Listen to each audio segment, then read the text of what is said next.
Hey everybody, here another video. Then go ahead and get started. It's kind of probably a shorter one. So let's get into it, guys. First up, we have Young Allies. Only Young Allies #1.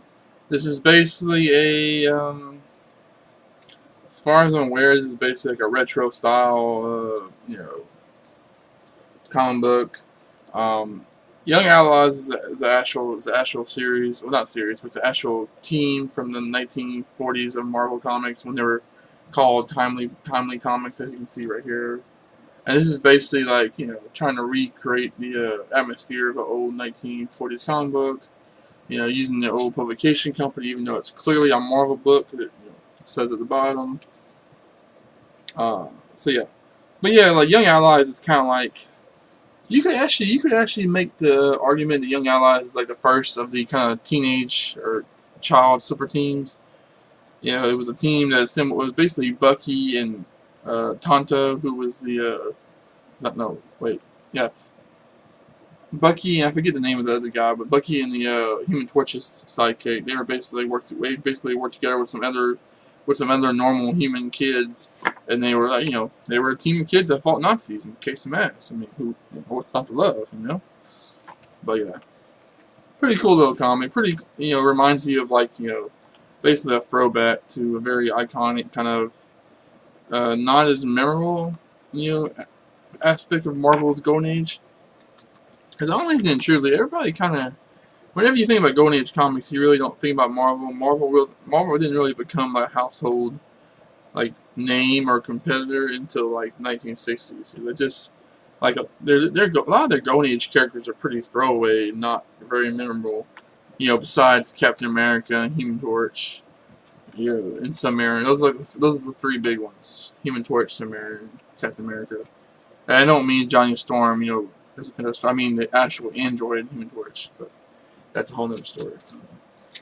Then we have JOA. This is the Just Imagine Stan Lee version, where Stan Lee was able to weasel his way weasel his way into the Marvel offices, and he basically knocked out all the editors and stuff at DC, and put them in the closet, and he basically put a gun up to the writer's head and was like, "Hey, make this comic book. We're gonna redo the Justice League in my imagination." I'm just kidding. I don't think that actually happened. And if it did, Stanley would never admit to it. But Stanley did write these stories, supposedly write these stories. I don't really know. I mean, this is only like 5-10 years ago. I don't really know how much writing he actually does nowadays. The man's like 90-something years old, right? Like, does he really have? Is he really capable of of sitting down and writing whole stories, or does he just have people do that and he just puts his name on it? I don't really know. But anyway, supposedly this is a bunch of stories written by Stanley, basically reimagining classic DC characters in kind of like the Marvel fashion, I guess, or in Stan Lee's fashion, which I really don't even know what that is, honestly. Like, what is Stan Lee's style? I mean, I know he's credited with writing some amazing stories. I mean, I just don't really like. I have never really looked. I never looked back at any of his work and said, "Oh, that's his style." I just don't. I don't really know what his style is. Like, I mean, I know lots of writers have a style, but I've just never been able to really pick up on his style. I don't know. But he has written some amazing stories. Like I love the early Spider-Man stories that he wrote. That he wrote the stories for, and early Fantastic Four stories, and you know, all that old Silver Age Marvel stuff is amazing. That he's supposedly credited with writing. Um, so then we have this Champions book, number 14. Pretty cool cover. Basically, Ghost Rider and Black Widow running away from some kind of enemy called Swarm that we probably never saw again. Yeah, pretty cool cover. Pretty cool Bronze Age Ghost Rider appearance.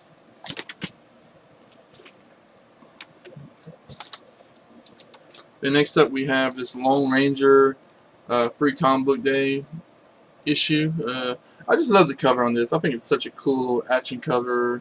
Of the Lone Ranger like diving down a hill or whatever, trying to get away from gunfire. Really cool cover.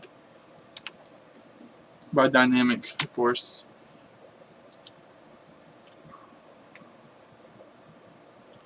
Then we have, oh sorry I was reading. Then we have issue number 4. of the Shield, Legend of the Shield, which is another Impact character. I've talked about Impact in my videos before. They're basically an imprint of DC Comics that DC was doing during the '90s. They were basically like reimagining some old characters that they had a license to. They hadn't been used since like the Golden Age. And this is actually a really cool character. His name is Steel. No, his name is Shield. There you go. And he's kind of like a today he would be kind of a generic kind of patriotic Americanized superhero, super soldier kind of guy. But he actually is. If you look at the like records and stuff, he's actually was published before Captain America and all that stuff. He's actually credited this character, well, not this character, because this character is like a legacy hero that's like a he's like the son or somebody of the original Shield. But the original Shield character is credited with being like the first kind of truly patriotic superhero, that wore like a star-spangled outfit and was like a patriot fighter. So yeah, that's pretty cool. It's kind of cool that that he was the first. A lot of people kind of just kind of credit Captain America with that, and Captain America is the more well-known one. It's around the kind of same era, but Shield has him beat by a couple years, I believe. Then we have Pokemon, the Electric Tail Pikachu. This is just a kind of old school 90s Pokemon book. It's so beat up. I've had this since I was little because I liked Pokemon when I was little. This is by Viz Comics, which I don't even know if they're even still around anymore. But Viz Comics was kind of like that was their thing, was anime. Like they took mangas and anime and basically like put them in the comic book form for American readers. Before the manga craze that we have today, where you can just go in the store, you can just go in a Books A Million and buy volume upon volumes of the little short square mangas. Next up we have the Call of Duty, the part 6 of 6. This is like a little mini series that Marvel did. I'm assuming this came out right around the time of 9/11, or right after the time of 9/11. As a tribute series, because that's what it looks like. It looks like it's a tribute series for the events of 9/11. Then we have this pretty cool little Twilight Zone book. It's got a little thing about Rod Stern on the top, showing who's the boss. Really cool cover. I love these old Go-Key covers, especially the old Twilight Zone covers. So they always had really cool kind of conceptual artwork. Like this one is like a kid and all his toys are attacking his dad, I'm assuming. Like you can see the little toy soldiers shooting at him, the little toy airplanes flying. It's just a really cool cover. I really enjoy it. Yeah. And then the last book we have in this pile is pretty cool movie adaptation book actually. Is the 1989 Tim Burton Batman movie adaptation. Really cool cover, guys. I don't know if you can see that cover, but it's such a badass cover. It's the official comic adaptation, with story by Dennis O'Neil, Jerry Onland, and with Steve Oliver. Yeah, it's interesting. I didn't realize Dennis O'Neil had any. Wait, is Dennis O'Neil an artist or writer? I cannot remember. Or is he both? I believe I know he draws, because aren't the Dennis O'Neil covers like super, like, isn't he really famous for doing Batman covers, and aren't those some of like the most sought after Bronze Age Batman covers? I think so. But anyway, that's a cool cover. It is pretty cool. It is probably a Dennis O'Neil cover. So yeah, it's a pretty cool cover. I love the gargoyle on the side and all that. It's pretty cool. So yeah, thanks guys for watching. As always, stay tuned for more videos. I'm slowly but surely going through all my books in my collection and just kind of getting them out there.